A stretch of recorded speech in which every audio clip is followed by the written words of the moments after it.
there's this word that I really hate. It's like a curse word to me, but it's called balance. Power to Live More with Joe Dodds.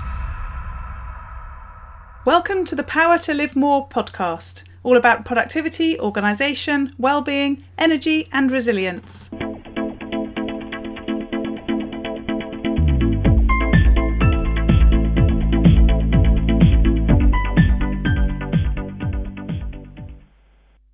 I'm Jo Dodds, and I started this show to enable interesting people to share their stories about how they use their power to live more, and by that I mean to do the stuff that they want to do more than the stuff that they need to or should do.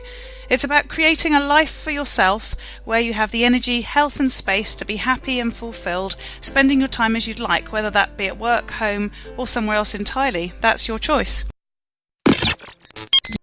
Hello, my name is Ellie Dodds and I'm co-presenter, and today Jo is interviewing Megan Clarke, who was introduced to us by Lindsay Phillips from show number 122. Meg Clarke is the owner and founder of Clapping Dog Media, where she is a master at growing organic traffic. By using data, proven techniques and years of experience, Meg and her team help to turn web visitors into raving fans that stick around. Meg is a passionate cheerleader for business. She teaches entrepreneurs how they can harness the power of Google so they can make a large impact on the world. When she's not learning the ins and outs of the latest algorithm update, Meg is enjoying playing with her 3 boys, husband and golden doodle, and company mascot named Vader. Back to the studio. Today I'm interviewing Megan Clarke of Clapping Dog Media. Welcome, Megan. Thanks for joining me. Wonderful. Thank you so much for having me. Lovely. So start by telling us who you are, what you do, and where you do it. Yeah, well, my name is Meg Clarke, and I am in Northern Virginia, in a suburb of outside of Washington, D.C., and I'm a mom to 3 boys and wife to my husband, Mike, and I have a business called Clapping Dog Media, where I help creative entrepreneurs be found by Google. Oh, lovely. So that's going to be a really good topic for today. But before that, you mentioned your sons and your son. You didn't mention your dog. And obviously your business is called Clapping Dog Media. And yes. I saw on your bio that your dog is quite important to you. So tell us more about the dog. Yes, I have a fluffy black golden doodle. And we have named him Vader because my 3 boys love Star Wars. But yes, my business was actually named for my previous dog, who was before I had kids in the house, it was just me and my dog Stella. And when I would do work, I get very excited, and I'm a very optimistic person. So whenever, a good email would come in, or I would do something that I was excited about, I would clap. And it got to the point where Stella was so excited about me clapping that she would jump out from under the table and under my desk and wag her tail. And it was just this wonderful little happy dance that we would do together. So I named the business Clapping Dog Media for that. And Stella died a couple of years ago, and we waited a little bit, but now we have Vader, the fluffy golden doodle. So I do really love dogs. Well. Yeah, it was so fun. Such a cool story, and I was intrigued when I first was put in contact with you, and thought, there must be a name, a story behind the name of the business, and there we go. So that's good to know. Excellent. Yes. And do you work from home? I do work from home. So it's really lovely. It's, it takes a while to kind of figure out that balance of when are you doing laundry and when are you working? But I really enjoy the flexibility of just being at home. Yes, yeah. Now you're one of my guests who fits into the criteria of, I bet you didn't grow up wanting to do what you do because it didn't really exist when you were little. For sure. So tell me more about your journey and why you do what you do. Sure. So I was always creative, and I was a drawer and went to school to be a designer. So I went to school to be a graphic designer. I did a lot of typography and web design, because the web was just kind of evolving, and it was open source was happening. And so I learned how to do web design. And so my first couple of jobs out of college were at ad agencies doing all things marketing and design. But then back in 2010, my goodness, we adopted our oldest two boys, and so they had just come home from Uganda, and I quit my job just to kind of stay at home and have these two boys, kind of adapt to our new home.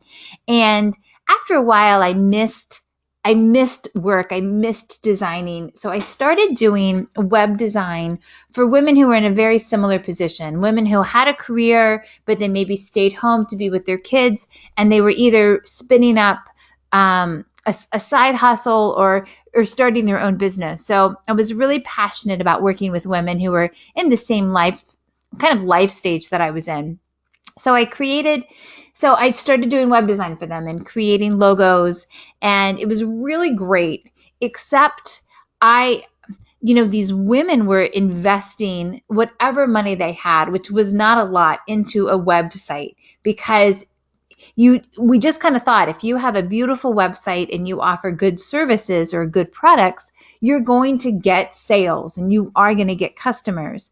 Well, that's not really true. And so after my third or fourth website, where I felt so terrible because these women invested in me and we created this beautiful, project together, but they were not getting clients. They weren't fulfilling the investment really. So it was on my third or fourth one that I was really frustrated, and I dug in to try to figure out where traffic comes from and why does it get there. And it was at that point back in 2012, 2013, where I really wanted to understand Google and the power behind it.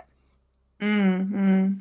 So things have changed quite a lot since then, because I'm thinking about, I started doing websites with clients in a previous business in probably 2007, 8, 9. So in the days when small businesses didn't realize they needed a website. Right. So part of my job was convincing them, and then it was, helping them to set them up.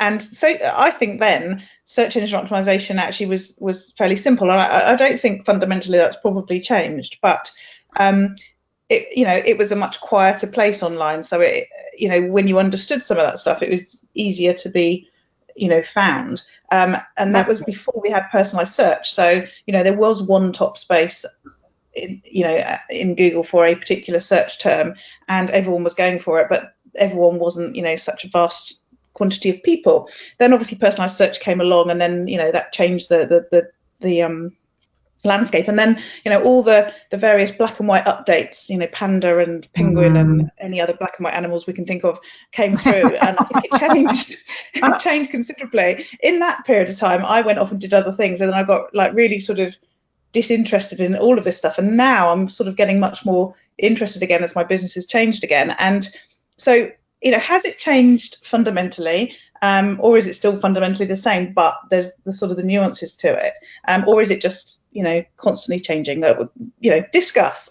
Yeah, you're yes. The answer is yes to all of it. So the fundamentals, Google's big point in life is to provide the best answer for every search query. And they have competition. Some of the competition they actually own, like YouTube, but they do compete with YouTube and Pinterest. And so their job is to provide the very best answer for every search query. So in that sense, things have not changed. And the things that they look for are high value, high quality websites that are actually providing good, valuable information to the users. So in that sense, when Google just wants to find the best answer and the best website, that has not changed from the beginning. How they determine what value and quality is does change. So there is truth behind that the algorithm updates and changes on a very frequent basis, but the foundation and the core of what Google is looking for doesn't change. Mm-hmm. And I guess that should be heartening to the average home-based coach or consultant, because actually if you're providing valuable content relating to what you offer and your audience consistently, then you're doing the right thing, presumably. If you're, some sort of fly-by-night dodgy internet marketer trying to game the system, then that's why those changes have been made on a constant basis to sort of stop that, as you say, less valuable content. Is that fair to say? That is very fair to say. One mantra that I repeat over and over to my clients is good business is good SEO. SEO is a layer of your business. It's a layer of your marketing, and it isn't something that you can just put in the corner and do once or, look at once a year. It's really a part of how you communicate your message to your audience. And so it leaks into everything from social media to blogging to just the way you present yourself online. And if you are honest, if you are authentic, if you do what you say, then your users will come to your site, they'll spend time on it, they'll link to you, they'll refer other people to you, and they'll click on lots of pages on your website. So all of those are important, but quick signals to Google that your website is good and you're high value. And it's really difficult to trick Google in all of those layers in social media and backlinks and referring websites to you and actually getting guest posts. All of these little things add up to a lot, and it's really hard to fake that or black hat all of those aspects. So you're right. It goes all back to if you're just doing good and being authentic, your good business is going to lead to good SEO, whether you purpose for it to be or not. Cool. So that's really reassuring for the average listener. So that's good. So assuming that's in place, we've got a good business and we're sharing valuable content just naturally. What do you think home-based coaches and consultants should be doing? What's the sort of the next level to really focus on this stuff? That's a good question. One of the first things that I ask, and it's honestly kind of a deeper question than it can be a deeper question than you first take it as, and that's, what do you want to be known for? Who are you, and what do you want to be found for? And I think really nailing down your statement, your niche, who you are, can be tricky at certain parts of your business. But once you figure out who it is that you want to be found for, then I encourage everybody to kind of dive into that. Make sure that you write about that often. You look at that topic from multiple angles. You link to those articles or products on your website in multiple areas, so it's easy for people to find your content and to binge on it. Our dream is like a Netflix binge on your content, so that people spend time on your website, they fall in love with you, and then they become a raving fan. Whether they become a customer or they refer you out to their friends, that's like the whole dream. So if you're just starting out, my recommendation is to figure out who you are and consistently write about it. Yeah. It's funny, I've just interviewed somebody before you who I think will have been published the week before you as well, thinking about it, who said exactly the same. What do you want people to love you for, and consistently delivering that? So exactly the same message. So spot on, and that's without you having spoken to her. And she doesn't do what you do either. She's a coach. She doesn't do this at all. So interesting that it's the same message from completely different business perspectives. So really, really interesting. So people figure out who they are. They then are thinking about creating content. There are some sort of hints and tips, rules and regulations behind that as well, isn't there? I mean, some of it happens naturally because you're creating the right content for the thing that you're trying to be in the world, sort of, that you're presenting with. But any sort of practical tips as well that would be useful to know? Absolutely. And just a note about your previous person, Google is a machine of robots, but they try to read websites like people do. And so that a lot of the big SEO tips are honestly just to make it easier for users. So I love that because Google has when you talk about SEO and when you're in SEO, there's all of these like negative connotations and people kind of roll their eyes because it's so overwhelming. But what Google is really trying to do is to act like a human and make websites or give credit to websites who are very user friendly. So I think that's a really neat side note, and I appreciate you sharing that. But yes, there are some things that you can do. Little tricks to help you be found better for what you are. And it's all kind of, I don't want to say basic, but pretty basic stuff. And one of the things that I stress for people to understand is how Google crawls your site. Once they actually arrive to your site, the first thing that they look at is the title of your website, and then also the title of your pages. And so that's one way. It's a very important way for Google to understand what your page and what your website is all about. So a practical tip is to write clear, non-quippy, but very, very understandable page titles. Like 4 or 5, 6 years ago, it was really in vogue to have titles that were like, and then this happened, or the best part of my day. And they weren't very descriptive as to what the page was about. And so my biggest practical tip is to be very clear about what that page is all about. And then to make your blog post or your pages read like a newspaper. So have big call outs with keywords in them that are descriptive. Have a couple of headlines in there so that Google and users can quickly scan the page and understand what that page is all about. So it seems simple, and it is. It's one of those things that's simple, but it's not overly easy when you create page after page after page to be so clear. It's almost that thing as well that people get all tied up in the technical bit of it. I mean, you've just made it really clear. You've said, Google's trying to be a real person, and a real person would want to scan a page and very quickly work out what it's about and possibly read the detail, but that isn't always top of mind in this busy world, is it?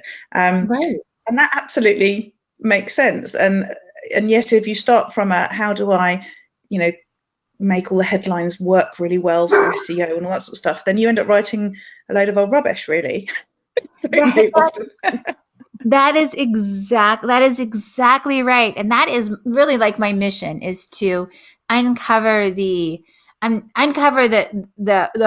of SEO, if you will, and make it doable and feel relatable to people, because you actually can do this. Google, there's 4 billion Google searches a day, and there's several 100,000 new pieces of content that are published every hour.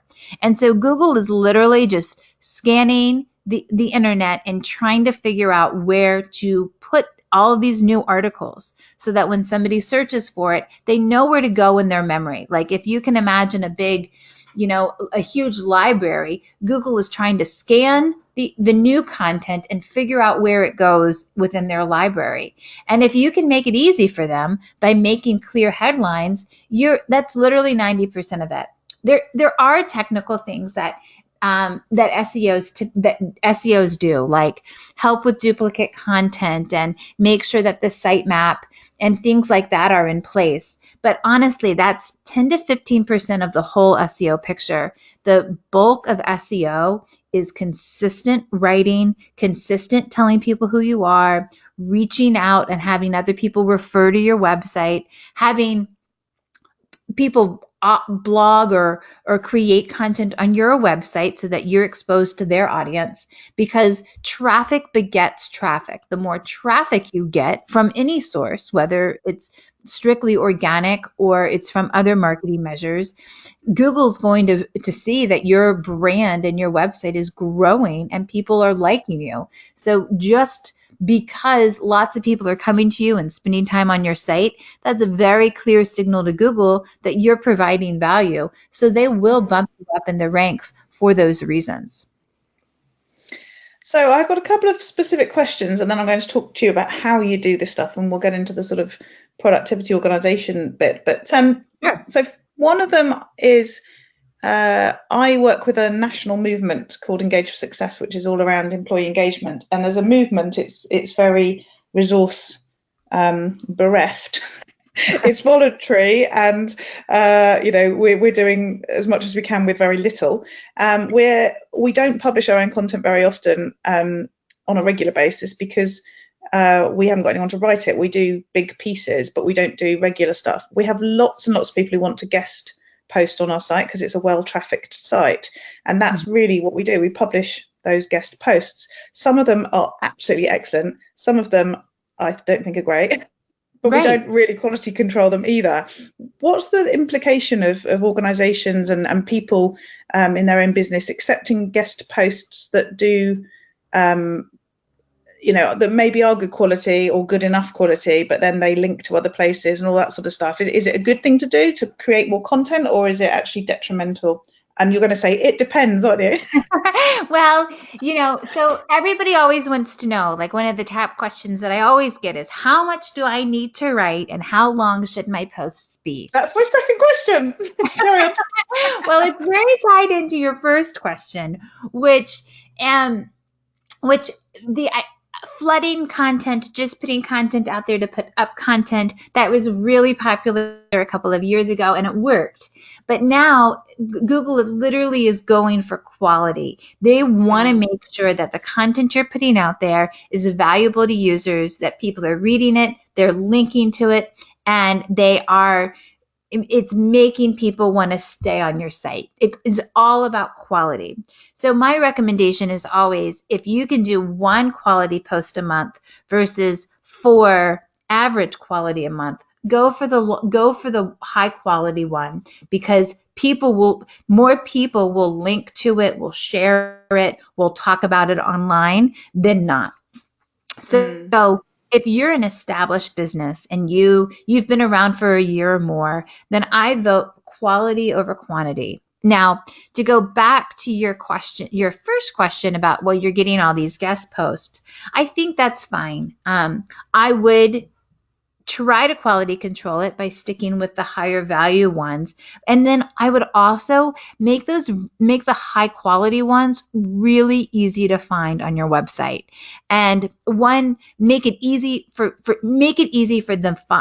users and for Google to find the high quality ones, and maybe let the lesser quality ones just kind of be difficult to find, because we don't want them to represent you. And so I mean, on your blog page, maybe having a section of links that are most popular or most frequently read, and you can hard code those into the blog post that you actually want people to read. And if they're a really good representative of you, make it easy for them to find. I love that. That's really great advice.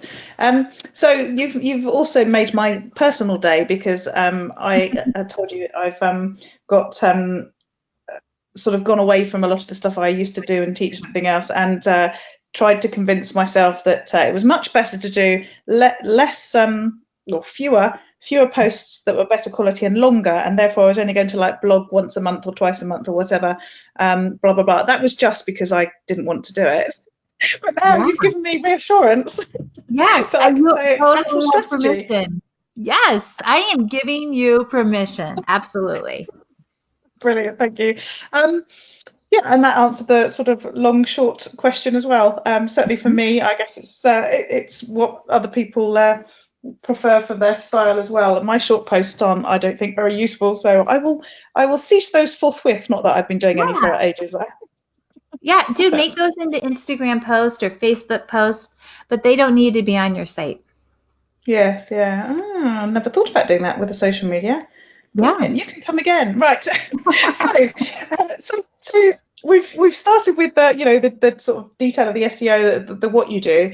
How do you do it? So how do you work with people, and what does that look like for you in terms of running your business? Oh, that's a good question. I typically work with clients who have been in business for a year or more so that they have this library of content that they've spent a lot of time and effort and oftentimes money creating, but it's not necessarily doing anything for them. Like they feel like they're just, throwing these articles out to the wind and they're not helping them.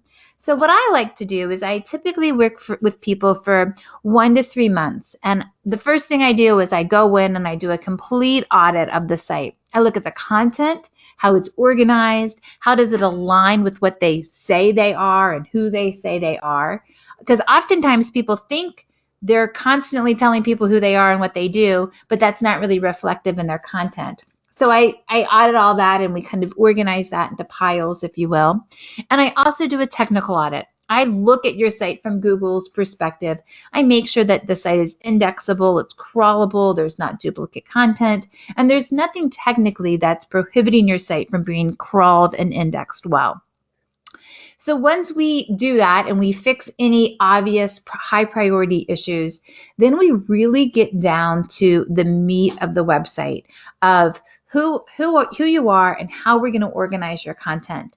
I'm working on a site now that has been blogging since like 2012, and they had when I first got in there, they had over 50 categories in their blog posts.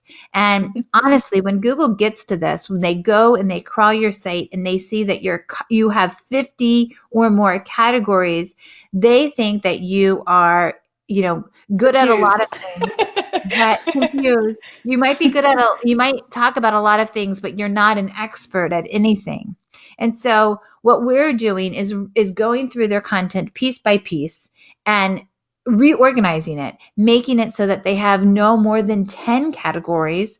And so that when Google gets there and this business happens to be a home remodeler, they can quickly see that they do bathrooms and kitchens and basements and they do whole home remodels. We just want to kind of narrow down the focus so that when Google looks at your categories and it sees that there's a lot of articles in each one, that you are an expert in those things. So from a practical standpoint, I often feel like I'm a business therapist because we really have to nail down the site organization, what you write about.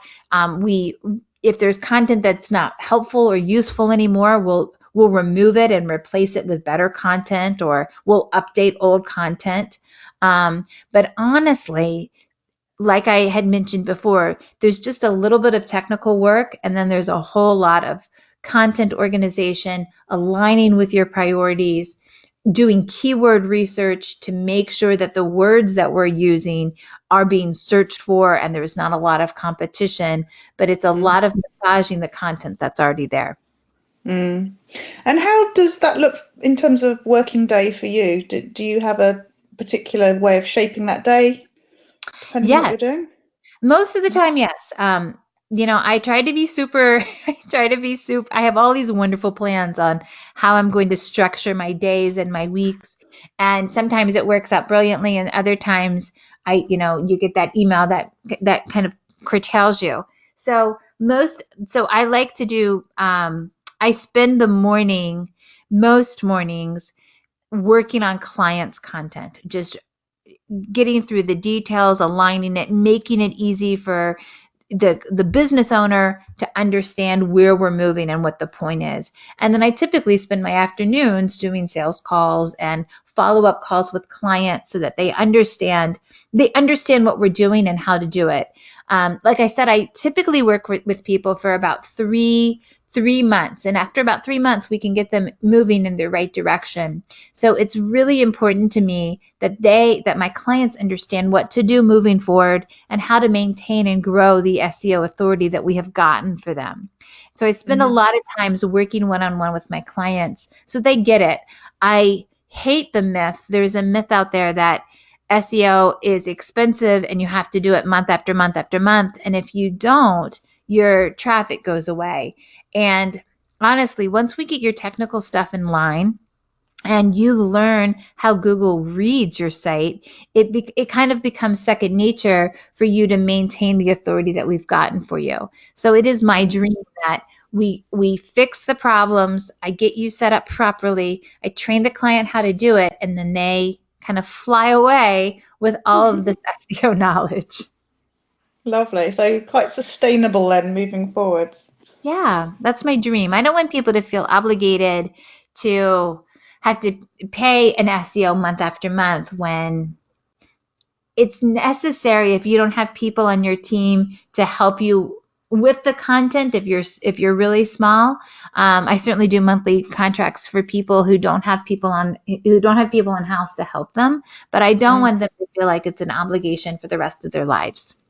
And what sort of technology tools and apps do you use to run your business and make sure that you are doing the things you need to do? Sure. Well, one of the first things I do is Google. Like, I think Google is really helpful. So if somebody says they want to be found for, kitchen remodels, well, I could just go and Google and see who the competition is and what are they writing about and what are they getting found for. So Google is by far my most used tool. But then I also use a great tool called SEM Rush. It stands for Search Engine Marketing Rush. And it is really for SEOs because it is really detailed in reporting and in how Google looks at your site. It tells you which keywords you're being found for, where you're getting backlinks from, and it just gives you a whole bunch of really detailed, actionable insights into your business and the other businesses in your vertical. So that's Google. I use SEM Rush. I have this wonderful crawl tool that's called Screaming Frog, and it basically will just crawl your site and give me all of the pages on your site, the ones that you remember that are linked to, and then lots of ones that are hanging out, but Google is spending time crawling. And so that's one of an essential tool to kind of figure out what's on your site, what's it telling Google, and then we can work on rearranging it. Wow. Very technical. A great name though. Screaming Frog. I like Screaming that. Frog. Yeah, that's right. How do they come up with these things? I really don't know. the sort of knowing what you need to do thing. How do you manage your task list if you have one?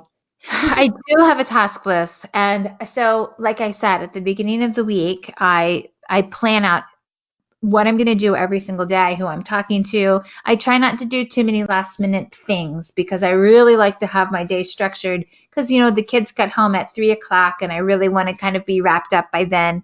So I have a very specific list. And so I have my clients I have everybody kind of set up on a timeline. So they can expect, I have a whole handful of clients that expect to receive the reports and their updates on the second week of every month. And so I keep everybody on a tight schedule, which then keeps me on a tight schedule because I hate to be late or to miss expectations. So I set everybody up with when you can expect things, and then I backtrack my calendar to match that. I've just been writing an article about accountability, and part of that is that whole thing about you can have your own accountability where that you're responsible for something, and that the result of whatever that is is up to you as well. But actually sometimes it's about creating that external accountability, so people are expecting something, isn't it? And then that is your major incentive to get it done, because it's not just personal sort of commitment and satisfaction, it's the fact that somebody's going to realize you didn't do what you said you were going to. Right. And, it's ironic that I work with Google and I work with Google, and most of my I do get clients who just Google me and find me, but most of my clients come from referrals. So it is really important, it's really like I'm so bought into everything we've talked about. I really want to be authentic. I don't like the snake oil negative connotation that a lot of SEOs have. And so my goal and my passion is to be as authentic and upfront and honest as I possibly can. And that goes to that applies to teaching people about SEO, but then also how you run your business. So I really seriously, because I want want to be who I say I am, and I want people to value that. And then the people that do, they often refer me. And honestly, that's how I get most of my clients. Even though I tell people that they should get their clients from Google, most of the time I get them from referrals. Yeah. And at the beginning, you talked about starting in business because you were at home with the children, and you were working with people in a similar position, also working at home with the children. And that's, sort of, you said 2010, I think, didn't you? So that's, 9 years ago. I couldn't add it up then. I know. It does seem like it went by in a blink.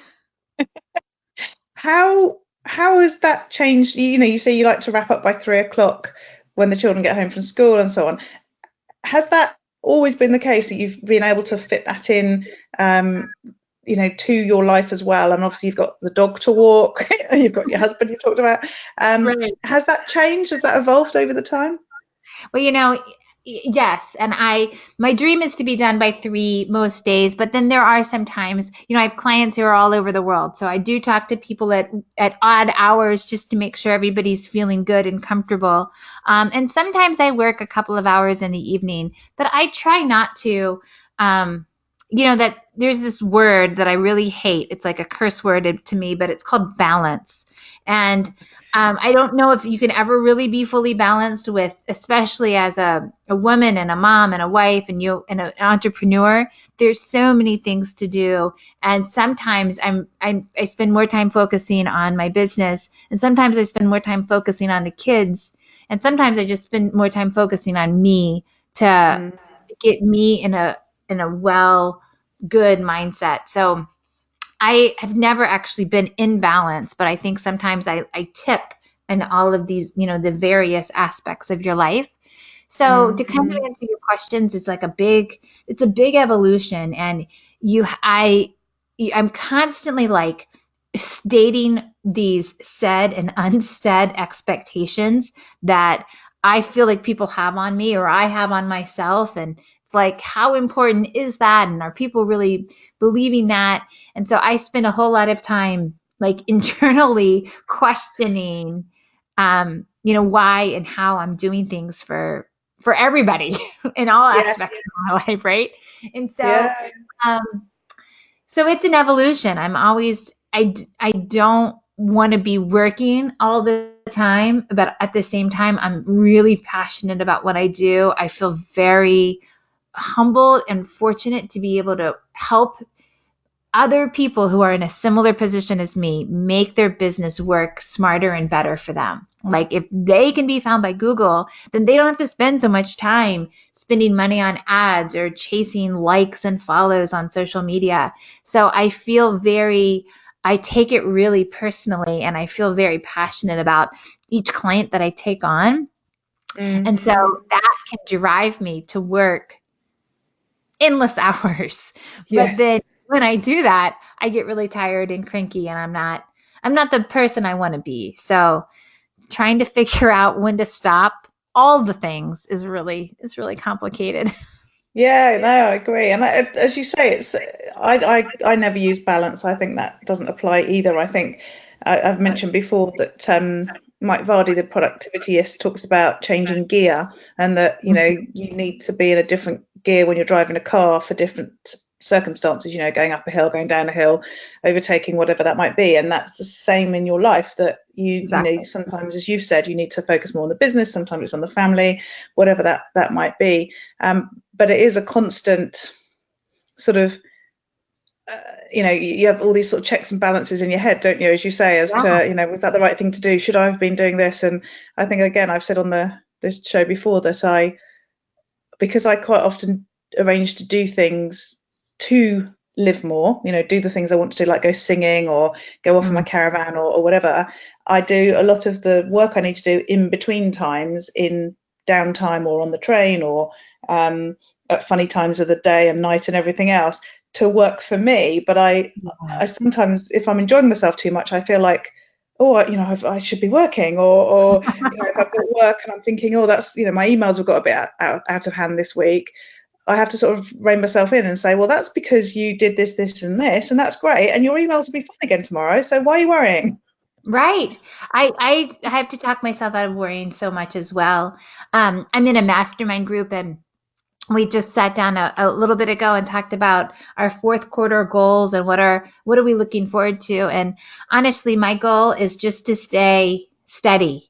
And I had in the past have bought into that lie that more is always better, like more, thinner, more stuff, more money, more projects, more is, you know, Yeah. why can, why have four when you can have 10?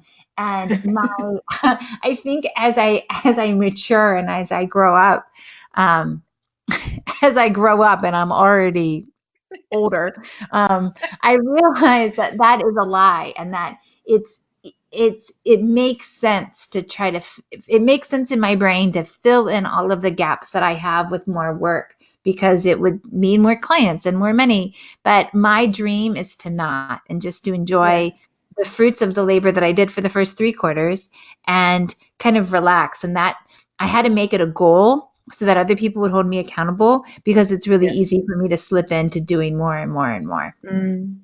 I think that's a really, really good point, that we do feel like, we should do more. And I think a big part of this stuff in business is for us to be really self-aware. So really aware of what we want, and really aware of what we do to sort of sabotage that, because we follow, I don't know, the herd, or we Mhm. have bought into, as you say, this story that perhaps isn't true, or whatever, and that our personality makes it that we feel like we should always be busy, or we should always be helping people, or whatever it is. And that self-awareness linked with that understanding of what we actually want, and then connecting those two, i.e. do more of what you want and less of what you don't, is so Yeah, key, isn't it? it is so key. So much of that is very similar, I think, to SEO. It's like you got to be really self-aware of who you are and where you want to go, and then we put Mm-hmm. the pieces in place. And a lot of time, you already have all those pieces. We just need to make some of those arrangements, internal arrangements, and they make a really big difference in your life, and Yeah. and yeah, in your life, just period. Mm-hmm. I And agree. what about sort of learning and improving? And I guess particularly because you're in an ever changing sort of technical space, how do you Mhm. keep up to speed and know that you're doing, what you need to be doing? Well, I always go back to the metrics that matter, the things that Google really cares about, that are always linked to your quality and your value.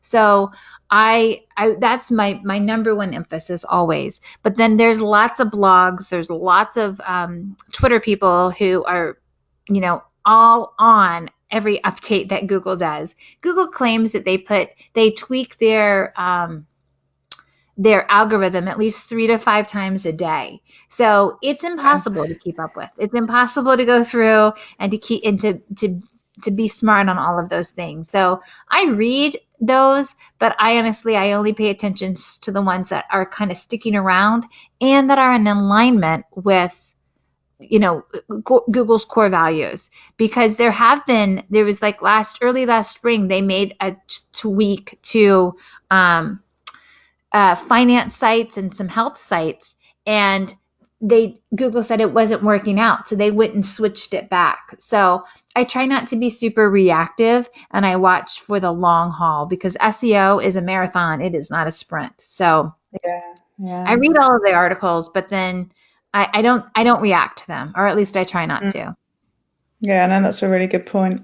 So last couple of questions. So firstly, what about on those days where it all goes horribly wrong, all your best laid plans and everything don't quite Yes. work out? What do you do? How do you deal with that? Well, it's a lot of good positive self-talk, very similar to what you were saying about your email. When there is days that you don't get to your email or you don't feel well, it's like, hey, it's going to be okay. And because we've built up a level of trust with our clients, it's okay to say, hey, something hit the fan and I wasn't able to get to it, so I'm running a little bit late. But the first part is reminding myself that everything's going to be okay, and that I have a level of trust with clients. And if they get really upset about being a day or two here or there, then maybe they're not a great client for me, because I really thrive on that deep level of trust and kind of commitment towards each other. So a lot of it is self-talk, of just reminding me of who I am and what we've built so far.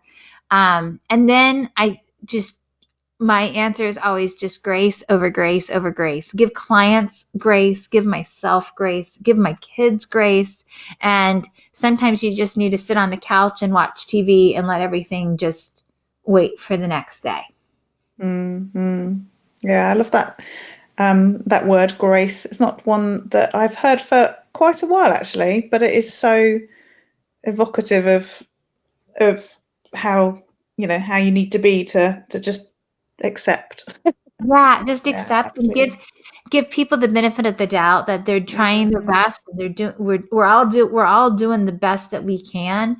And if you truly believe that about the people that are in your life and expect that and live in such a way that people will see that in you. It's like, I'm doing the best I can and I'm not trying to get one over on you and I'm not trying to sell you snake oil.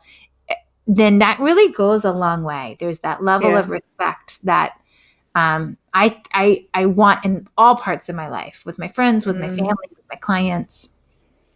Yes, yeah, lovely. And last question. So on those days where you get to live more, and that's the bit where I say you get to do more of what you want to do and less of the things that you feel you should do or you have to do, what does that day look like for you? Oh, such a great question. I love running. I love to move. So definitely a hike or a trail run or being outside. Absolutely. I also really like to bake bread. And so I love bread. I feel like bread is like the symbol of my life, where you work a little bit and then it needs to rest. And then you work it a little bit and then you need to rest. And then at the end of it, you put it in this hot, hot fire, and it is this beautiful, delicious, nourishing food that you can eat. So I bake bread. I'm always planning what my next bread is, and it takes days to make bread. You have to, with the starter and everything. So I really love the pace of bread being slow, and so I will be outside, I'll exercise, and I'll be planning my next bread. Yeah, I love that. That is the metaphor, and I'm just sort of like, I don't know, relaxing in my chair, thinking, oh, bread, the whole process, just like your life. Love it. Yeah, it makes me so happy. Just to knead it and then let it sit in a bowl for a while, and then you knead it a little bit more, and it's like, gosh, that's totally how I live. I work a little bit and then take a break. And you work a little bit and then you take a break, and at the end you have this wonderful thing that you get to eat. Yeah, brilliant. So I'm going to go and plan my bread too. Yes. So thanks, Megan. It's been great talking to you. Tell people how they can connect with you and find out more about you. Oh, that's great. Well, I spend a lot of time on Instagram stories and Instagram. My Instagram is at Clapping Dog Media, and my website is Clapping Dog Media as well, clappingdogmedia.com. And I do have a really helpful, free, easy SEO audit that you can do. You just type in your URL on my website, and it spits back a really helpful and detailed audit of your site. So if you have no idea how you're doing from an SEO perspective, I would encourage you just to go check that out. It's right on my homepage. So yeah, and that's the best way to find me, at Clapping Dog Media. Brilliant, thank you. And that's really valuable for listeners. So thanks a lot, Megan. Really, as I say, really great talking to you today. You're welcome. Thank you. All this information is available in the show notes. If you go to powertolivemore.com/, in this case 140, then you'll find the notes there.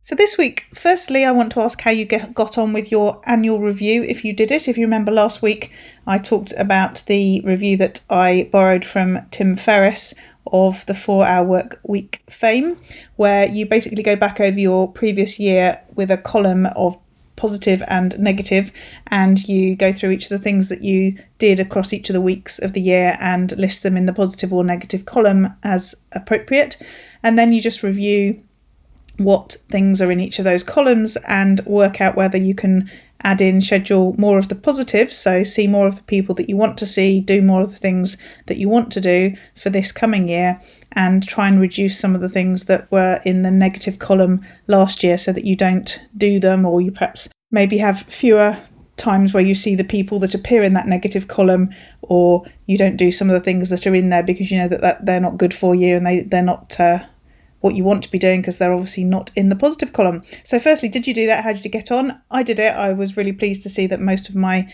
activity appeared in the positive column, and the things that were in the negative are areas of my life, things in my life that I know I need to do some work on, and I'm currently working on anyway. And there were only about 3 of those, so that was really cool. And secondly, the other thing I did this week is we had a Get It Done session in the Power to Live More Calm membership site. And that's where we get together on a Zoom call, talk about what we're going to do for the next 2 hours, what we're going to focus on, and then go away and do some work. We normally do about 45 minutes, and then we come back together and share our progress so far and talk about what we're going to do for the remainder of the time. And then we go and do another hour or so to finish that 2-hour period of focus. And we had some really good success in there this time. We had somebody who cleared her bureau so that it now is neat and tidy and closes properly. Somebody else was editing her podcast, and I decided to do or at least kick off a content plan for this year. And I just thought I'd talk about it briefly on here. It's not something that I've particularly done in the past. I'm a bit more spontaneous. I don't really like to have lots of things laid down, or so I thought. But I've been thinking recently that actually it's much easier to take action and get on and do things if you already have that plan in place. So you sort of create a vacuum of activity by having something that needs to be done already planned out, if you like, and then you can more easily sort of fill the gap by doing whatever it is. So I decided to do a content plan for this year and theme each of my months, and then think about the types of content that I was going to create, or I am going to create, and think about some themes, topics, and some titles. And I've put it all into a spreadsheet on Google, and I have so far just planned out the first couple of months. I've got the themes for each of the months, but in terms of the weekly themes and topics, I've actually just done the first 2 months, because it took quite a lot of time to sort of really think how I was going to do it and so on. So it's there, and the idea now is that because I know what I need to write on each week for my blog, that should make it easier, because I know what I want to talk about for the month. Anything that I'm sharing on my social media, or when I'm thinking about my monthly webinar and so on, is easier to do because I already have the sort of first bit of it done, which is, you know, what the theme is, and then working out the detail from there is easier than starting afresh, if you like, each time. So if you don't already have a content plan, why not have a think about putting one together? As I said, what I've done is I've done a monthly theme, and then I've done a weekly plan for the types of content that I want to create, and within that monthly theme, which particular specific topic I'm going to cover. And that's about as far as I'm going. I'm not getting too granular with it, because I know that I'll feel hemmed in, if you like, if I do too much planning. But the idea is to do the planning so that I don't have to spend too much time thinking each week. I can just get on and do the work that I need to do in order to create the content and get that live. So why not have a look at your content plan for this week as something to do moving forwards into the new year? You may also remember last week I, at the very last minute, promoted a webinar that I ran on Monday, and that's available on the website for another few days if you're interested in watching it and you haven't already. If you go to my website, you can just use the latest learning link on the menu at the top, or you can just go to powertolivemore.com/webinar, and that will take you either to the webinar that I've done for the month, or if that's gone because it's gone into the membership site, then you'll find a sign up form for next month's webinar. And obviously now I've done my content plan, I can tell you that next month's theme is around systemization, so my second fundamental, and I'm going to be talking on next month's webinar about automation. So if you'd like to sign up for that, you can go to, as I said, powertolivemore.com/webinar, and you'll see the existing webinar there. And the easiest thing to do is probably download the checklist that's available there too, which is the 5 fundamentals checklist, and that'll automatically add you to my mailing list, and then I'll tell you more about the next webinar when it's due, and you'll obviously hear about it on here as well if that's not something that you want to do. And finally, I don't know if you're aware, when I talked about my membership site, Power to Live More Calm, that actually there's a free set of courses on there that you can get access to even if you're not a member of the full site, and they're really good for the new year. If you're thinking about planning and thinking about what you're doing within your life and your business, then it might be worth signing up and working your way through those courses. So the courses that are available are how to declutter your life, having fun with vision boards. So if you want to do some planning around a vision for the future, there's a course that can help you to take you through that process. There's another one which is about your best 12 months ever. So again, if you're thinking about planning for this year then and you haven't done that yet, then that course can help to guide you through that process. And another one about how to start to simplify your life. So this month's focus for me has been simplify, which is my first fundamental, and that's very much about getting really clear about what you want and what you don't want, and aligning your activity, your life, your business with the stuff that you want, and trying to reduce the stuff that you don't want. And some of that will come up in that course, as I say, which is how to start to simplify your life. And then there's also one called Your Money Plan, which is one that's been kindly contributed by a local business friend of mine, Amanda Holges, and it's all about working out how much money you need to do the things that you want to do, and how you then sort of plan back from that to work out how you need to run your business and your life accordingly so that you can achieve what you need to for your money plan. And then finally, the other course that's available is about how to declutter your life, so some step-by-step instructions to decluttering, which might be something that you're doing again because it's the new year. So if you're interested in one or more of those courses, as I say, they are free.